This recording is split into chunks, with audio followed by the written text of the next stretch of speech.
as soon as I saw and heard Prabhupada, I knew this was the pivotal moment of my life. I knew that there was no more doing like I did before. It was like a fork in the road. And it was not a fork that I had expected. It was not one that I had desired. But I knew what I didn't want. I was a conditioned soul who knew that he didn't want any more of that miserable conditioned life. Although my life was a good life, I wasn't suffering in any visible way. But still, I didn't understand why I was living. I didn't understand what the purpose of everything I was doing was. I was really just satisfying third-party expectations, primarily parents, you know. And I was always told how well I was doing and that how great things were going to be. But whenever I attained a level, moving up the material mountain, and I was told that from this altitude, the view would be great, it really never was. And the only thing that I was told to console me was keep climbing, and when you get up even higher, the view will be great. And, you know, it never was. And so I decided that the material mountain does not produce good views. And so I knew that I had to become a follower of Srila Prabhupada, and that was that. I gave all my money to Hari Vilas. It wasn't a lot. I think it was like $500 or $600. And that was that. When we went to Geneva later on, that's when I started feeling some responsibility to do something significant for Prabhupada. Up until that point, it was really just, I was receiving mercy, but I wasn't reciprocating with enough service, I felt. And I liked the idea of having a mission for Prabhupada. So that was a real opportunity for me to serve. As I mentioned previously, when Prabhupada came to Geneva, there were many notable personalities, scholars, writers, scientists, who came to visit Srila Prabhupada in the temple and in his quarters. There were many room conversations.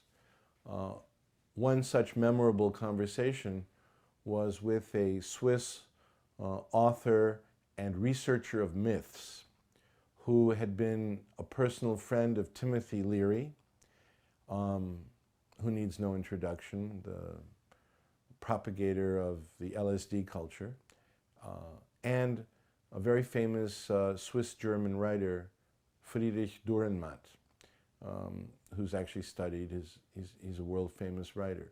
So Sergius Golovin was a friend of these, a contemporary of these gentlemen, and he had quite a following in the capital of Switzerland, Bern.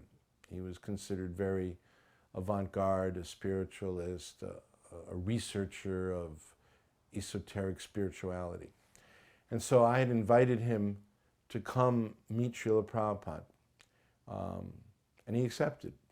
So on June 5th, Golovin traveled from Bern to Geneva, and you know, I brought him into Srila Prabhupada's quarters, and Prabhupada looked up and Golovin said, thank you for inviting me. And Prabhupada indicated he could take a seat on the floor. We had little cushions. He sat down. And so Prabhupada said, so, do you have any questions? And the man said nothing. And did he understand Srila Prabhupada? Why isn't he answering? He's a writer, he's an intelligent person. Why is he just silent? And then I started, becoming very panicky within myself, like, why did I invite this man? Prabhupada just asked him if he had any questions, and he's not answering. And then just at that point, the man said, no, I have no questions. I'm just very happy to be here in your presence. And then I felt relieved. I thought, well, at least this gentleman knows that he's in the presence of someone great. And then there was silence again. And Prabhupada didn't begin speaking, and Golovin kept quiet.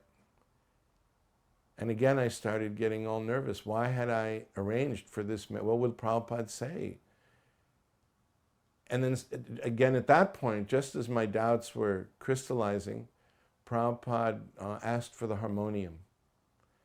And a devotee handed him the harmonium, and Prabhupada began to play the harmonium, began to make bhajan.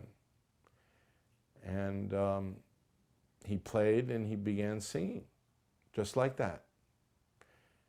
And it was the most intense solo bhajan I had ever heard or seen Prabhupada do. And he continued for 30 minutes with his eyes closed. And, you know, it was so clear to me that Prabhupada was in a place I have yet to be able to understand. And after 30 minutes, you could hear a pin drop. You couldn't, Prabhupada was chanting and playing, but everyone was it was a total meditation of everybody on Prabhupada. And after 30 minutes, Prabhupada finished his bhajan, and he looked up at everybody. And again, we were back to silence. And Golovin said to Prabhupada, "Thank you so much. It's been an honor to be in your presence." And then Prabhupada said, "Thank you," tilting his head. And then he looked at me as Golovin was getting up to take leave. And he said, "Make sure he gets prasadam." That was it. And I thought, Prabhupada could preach in any situation. A so-called, big man with big thoughts who had not a single thing to say to Prabhupada. What did Prabhupada see? Did he see somebody who was ignorant? Perhaps. Did he see somebody who was receptive? And that the only way to get Krishna to this man was to chant. And so that's what Prabhupada did. And what I take away from that is that every situation was a preaching situation for Prabhupada. And there was no menu or a formula that fit all, that Prabhupada could reciprocate with each and every suffering conditioned soul in a way that only Prabhupada, being a pure devotee of Krishna, could understand would deliver Krishna consciousness. And I always remembered after that have no preconceptions about who is worthy and what is the proper way or formula to preach, but we have a vast array of tools that Prabhupada gave us, and any one of them, in this case, the holy names, a bhajan, and prasadam, were what was required. One of the many prominent personalities that came to visit Srila Prabhupada was a French professor, an Oriental studies scholar, and a so-called expert in Hinduism named Jean Herbert. Quite famous in France, a disciple of Sri Aurobindo and a chief interpreter at the founding of the United Nations. The man had a lot of weight in all senses of the word. He was a big guy. And I had gotten in touch with this professor and told him that Prabhupada was coming to Geneva and that we had a very active, busy program for Prabhupada that would not be complete unless he also participated. And we hoped he'd come talk with Prabhupada in the temple, in Prabhupada's quarters. So Professor Herbert agreed. And on the appointed day, when Professor Herbert was supposed to show up, he called about an hour before and said that sadly he would be unable to make it. And I was floored that how you could make an appointment, a commitment to the pure devotee, and I felt that somehow we were representing Prabhupada and he had made a commitment, and I just couldn't process standing up a pure devotee.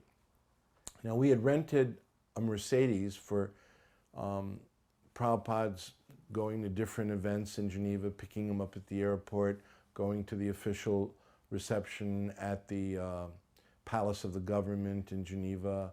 Prabhupada also spoke at the World Health Organization. And so we had this, fine vehicle that was sitting in the driveway as I was fuming over this professor's refusal to come.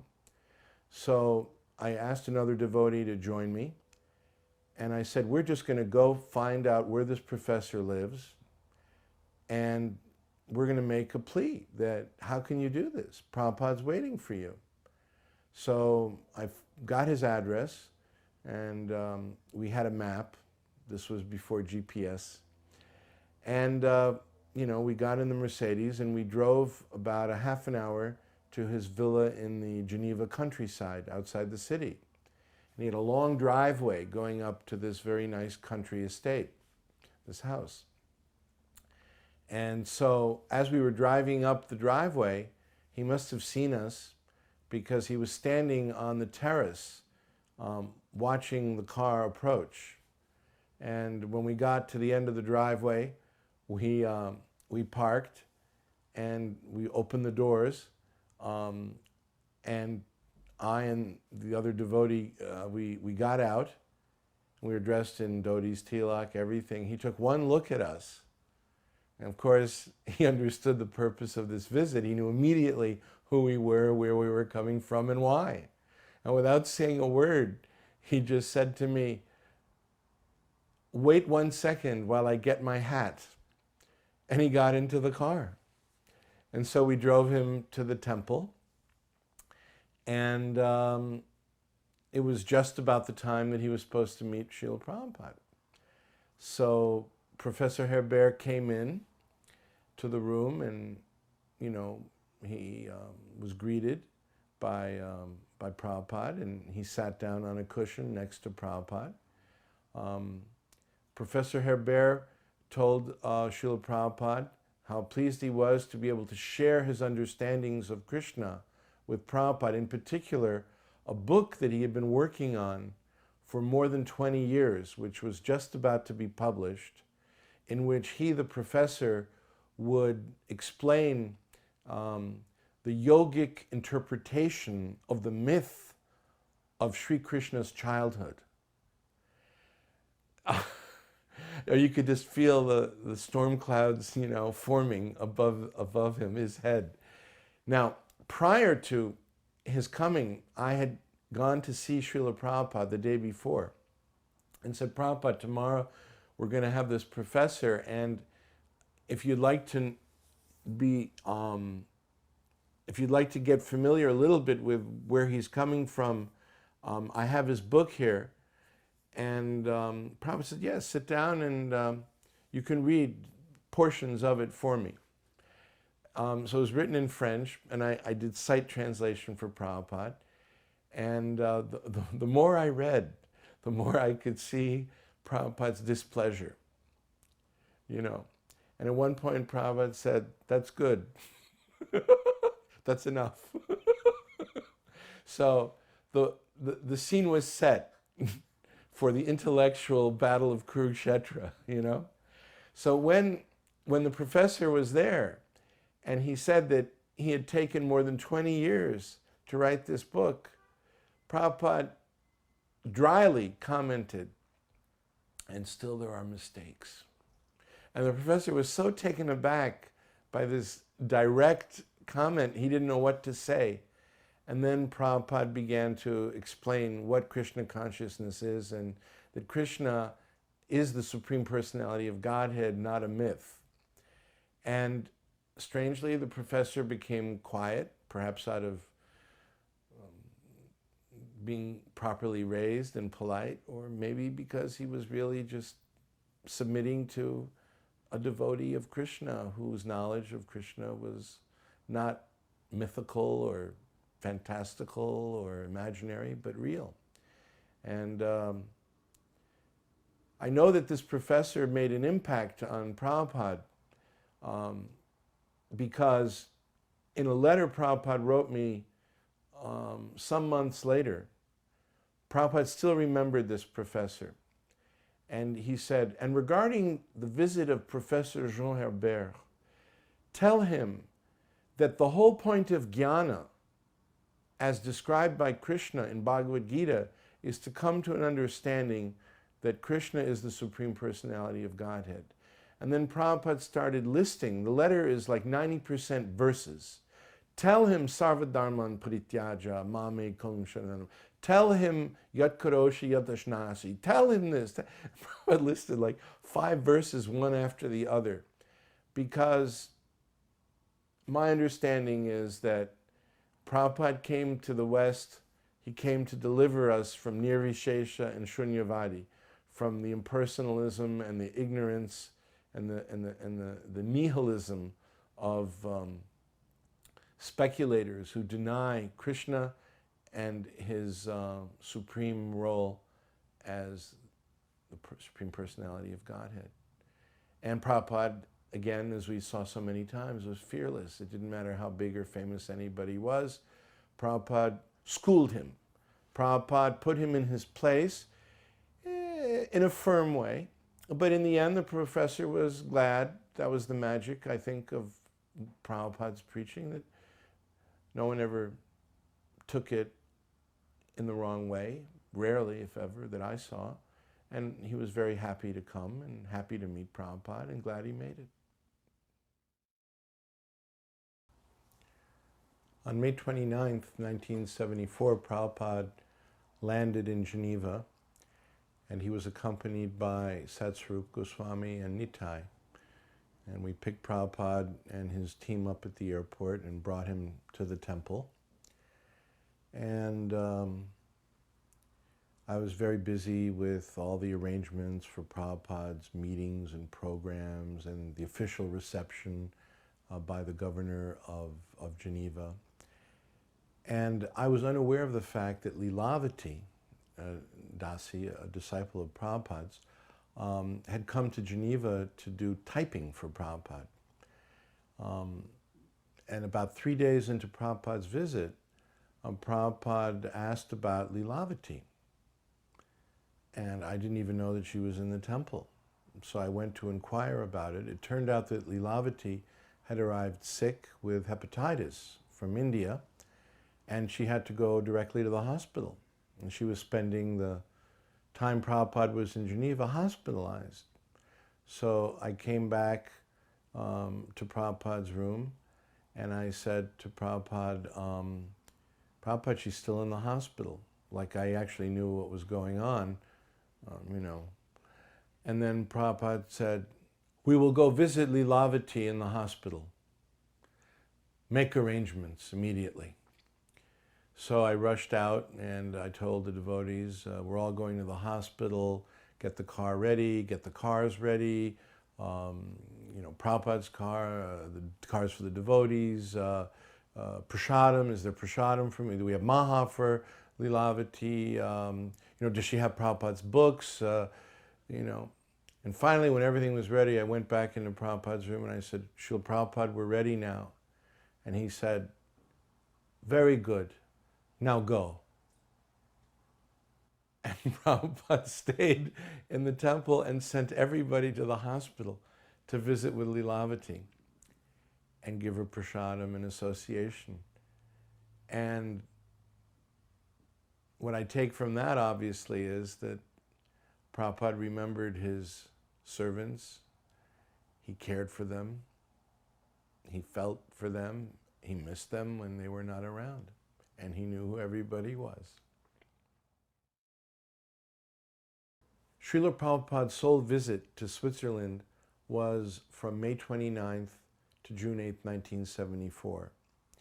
He arrived in the morning at the airport. We went to greet Prabhupada with special authorization to go out onto the tarmac, onto the runways. We were accompanied by Swiss National Television. And Prabhupada was accompanied by Satsvarup Goswami and Nitai. And after we brought Prabhupada back to the temple, for resting. We had the official reception at the City Hall of Geneva, the Hôtel de Ville, where Prabhupada was going to be officially welcomed by the governor of Geneva. Sometimes devotees think it was the mayor of Geneva, like in Paris, where the vice mayor received Prabhupada in Paris. But in Geneva, it was the governor of the canton of Geneva, which previously had been an independent country. So they're very proud of their canton and city of Geneva. And so Prabhupada was addressed by the governor as Your Divine Grace, which I thought was very special because, you know, for non-devotees, that's not the easiest way to address Prabhupada. He minced no words. He said, Your Divine Grace in the beginning of his welcome speech, and he said, Your Divine Grace at the end. And then Prabhupada gave a response to the governor, and he talked about Varnashram Dharma, and he explained how a perfect society is organized and how it functions. And at the end of that, there was some small conversation between Prabhupada and the governor. And the governor asked about a concern that he was feeling. He said, Your Divine Grace, if everybody joins your movement, what will happen to the economy? And Prabhupada remembered that the mayor was worried about that. Going forward about 10 months, it was time for Mayapur Festival 1975. And I went to India with a few Swiss devotees, and we had booked our flight through Bombay to Calcutta. And when we arrived in Bombay, in Juhu by taxi from the airport, Prabhupada was just leaving the compound for morning walk with an entourage of devotees. So he immediately told the taxi driver to stop the taxi, and we jumped out of the taxi, and we just did 180 degrees, turned and started going on morning walk with Prabhupada. And everyone was talking about how Srila Prabhupada was about to leave for the Mayapur festival. And no one knew what flight Prabhupada was taking. And everyone was eager to find out what flight it was so they could book on the same flight. But by the time it was known what flight Prabhupada was on, the flight was fully booked. So no one could get on. And I looked at our tickets from Switzerland, and by pure serendipity, we were on Prabhupada's flight. So when the devotees took Prabhupada to the airport with a rip-roaring kirtan, they couldn't get past security, but we did. Myself and two other devotees from Switzerland. And everyone was saying, who are those devotees? How did they get in? I tried. How did they pull that off? And so we went to the waiting room with Prabhupada, and it was a small waiting room back then. And suddenly I was thrust into a situation where there were very few devotees, Prabhupada's secretary, his servant, myself and two other devotees from Switzerland, and you could hear the kirtan in the distance, but that was it. So I decided I had to be very Krishna conscious because Prabhupada might notice me, and I didn't want to look anything but Krishna conscious. So I was chanting my japa, and I was going back and forth, pacing, and as I turned to pace back, I saw that Prabhupada was calling me. And it was almost like in the movies or something. I turned in both directions, like I couldn't believe Prabhupada was calling me. Prabhupada went like this. So I came up to Srila Prabhupada, and I still remember the color of the cushions. They were a plastic blue, like a light blue. And then Prabhupada tapped the seat right next to him for me to sit down. And I sat down right next to Srila Prabhupada. And Prabhupada said, so, how is the governor of Geneva? Is he still worried about the Swiss economy? if everyone joins our movement? And at that moment, I realized that Srila Prabhupada knew who I was. Because it's not that Prabhupada always called us by our name when we were in his presence. And so for, someone who is perhaps insecure, you wonder, well, does Prabhupada really know who I am? And what I learned from that experience was Prabhupada not only remembered me, he not only remembered the governor, he remembered everything that had been said, and he remembered that that was the service that I was performing to him. And he could pick up exactly where we had left off. The same conversation, knowing exactly who was doing what for him. And that gave me an enormous amount of inspiration that truly no service is unrecognized by Srila Prabhupada.